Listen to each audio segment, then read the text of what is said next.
नमस्कार, खबरों की खबर में आप सभी का स्वागत है। आपके साथ मैं हूं खुशबू। जम्मू कश्मीर में लोकसभा और विधानसभा सीटों का परिसीमन फास्ट ट्रैक पर आ गया है। सुप्रीम कोर्ट की पूर्व जस्टिस रंजना प्रकाश देसाई की अध्यक्षता वाला परिसीमन आयोग पहली बार 6 जुलाई से जम्मू कश्मीर का दौरा शुरू कर रहा है। ये पहला मौका है जब फारूक अब्दुल्ला की नेशनल कॉन्फ्रेंस और महबूबा मुफ्ती की पीपल्स डेमोक्रेटिक पार्टी के नेता आयोग से मिल रहे हैं। फारूक के नेतृत्व वाले People's Alliance for Gupkar Declaration PAGD में शामिल छोटी पार्टियां भी आयोग की बैठकों में शामिल हो रही हैं। NC, PJP समेत PAGD में शामिल पार्टियां अड़ी हुई थी कि जम्मू कश्मीर को पूर्ण राज्य का दर्जा मिलने और अगस्त 2019 में हटाए गए आर्टिकल 370 को फिर से लागू करने तक परिसीमन प्रक्रिया से दूर रहेंगी, पर अब उनका रुख बदल गया है। ये बदलाव कश्मीरी नेताओं की प्रधानमंत्री नरेंद्र मोदी और गृहमंत्री अमित शाह से 24 जून को मुलाकात के बाद आया है। मोदी ने पिछले साल स्वतंत्रता दिवस के भाषण में साफ किया था कि जम्मू कश्मीर में पहले परिसीमन होगा, फिर चुनाव होंगे। यानी कि विधानसभा चुनाव कब होंगे, ये परिसीमन की रिपोर्ट के बाद ही तय होगा। अब सभी पार्टियां इस प्रक्रिया में शामिल हो रही हैं, तो लगता है कि आयोग मार्च 2022 तक अपनी रिपोर्ट बना लेगा और उसके बाद चुनावों की तारीख तय की जा सकेगी। आइए जानते हैं कि परिसीमन क्या है, कैसे और क्यों होता है। इससे राज्य का भविष्य किस तरह बदल जाएगा। परिसीमन यानी सीमा का निर्धारण। संविधान के आर्टिकल 82 में स्पष्ट कहा गया है कि हर 10 साल में जनगणना के बाद केंद्र सरकार परिसीमन आयोग बना सकती है। यह आयोग ही आबादी के हिसाब से लोकसभा और विधानसभा के लिए सीटें बढ़ा घटा सकता है। आयोग का एक और महत्वपूर्ण काम है अनुसूचित जाति और अनुसूचित जनजाति की आबादी को ध्यान में रखकर उनके लिए सीटें रिजर्व करना। जी हां, अब आपको बताते हैं कि परिसीमन की जिम्मेदारी किसकी होती है। दरअसल इसकी जिम्मेदारी केंद्र सरकार की होती है। केंद्र ही परिसीमन आयोग बनाता है। पहली बार परिसीमन आयोग 1952 में बना था। इसके बाद 1963, 1973, 2002 और 2020 में भी आयोग बने थे। 5 अगस्त 2019 को जम्मू कश्मीर का विशेष दर्जा खत्म हुआ। इसे 2 केंद्र शासित प्रदेशों जम्मू कश्मीर और लद्दाख में बांटा गया। चूंकि जम्मू कश्मीर में विधानसभा प्रस्तावित है, इस वजह से नए केंद्र शासित प्रदेश में परिसीमन जरूरी हो गया था। सरकार ने 5 मार्च 2020 को सुप्रीम कोर्ट की पूर्व जज रंजना प्रकाश देसाई की अगुवाई में परिसीमन आयोग बनाया। देसाई के अलावा चुनाव आयुक्त सुशील चंद्रा और जम्मू कश्मीर के चुनाव आयुक्त KK शर्मा इस परिसीमन आयोग के सदस्य हैं। अब यहाँ पर यह भी जानना जरूरी है कि जम्मू कश्मीर के परिसीमन में क्या खास है। 5 अगस्त 2019 तक जम्मू कश्मीर को स्पेशल स्टेटस था। वहां केंद्र के अधिकार सीमित थे। जम्मू कश्मीर में इससे पहले 1963, 1973 और 1995 में परिसीमन हुआ था। राज्य में 1991 में जनगणना नहीं हुई थी।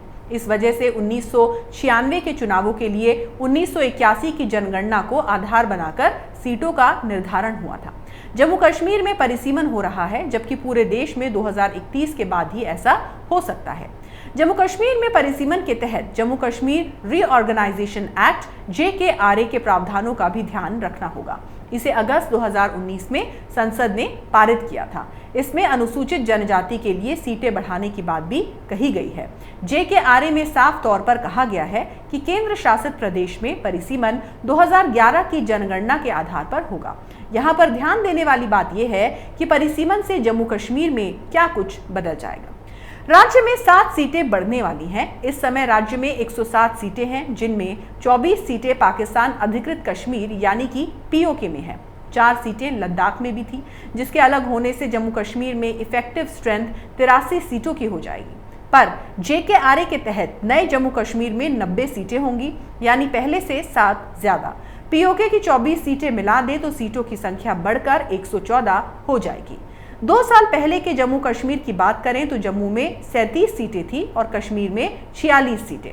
BJP समेत कुछ राजनीतिक पार्टियां जम्मू और कश्मीर घाटी में सीटों का अंतर असमान होने की दलील देती रही हैं। अगर बढ़ी हुई 7 सीटें जम्मू क्षेत्र में आती हैं तो इसका लाभ BJP को हो सकता है।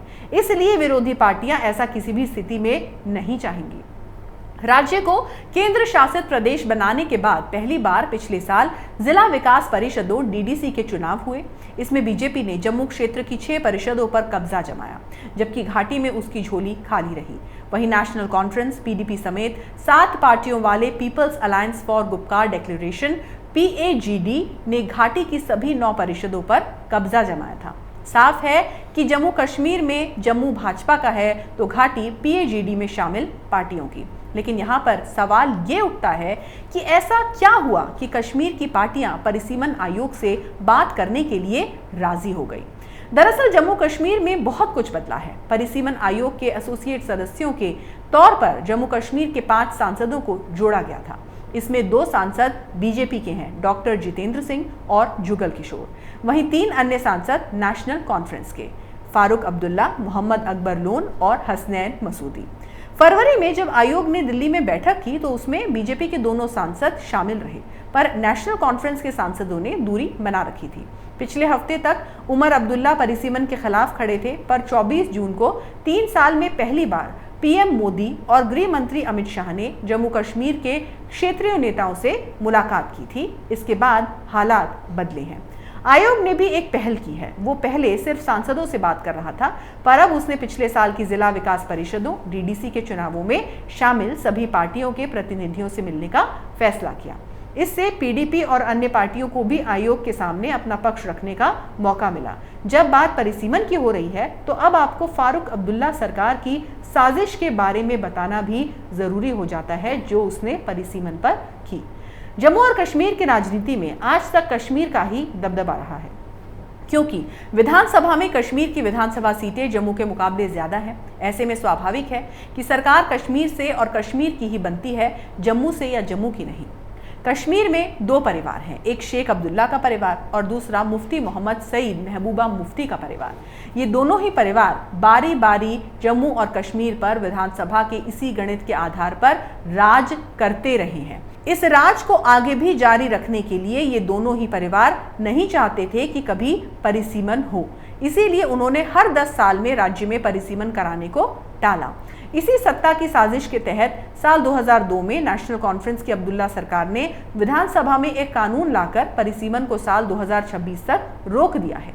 इसके लिए अब्दुल्ला सरकार ने Jammu and Kashmir representation of the people act 1957 और जम्मू और कश्मीर के संविधान के सेक्शन 42(3) में बदलाव किया था।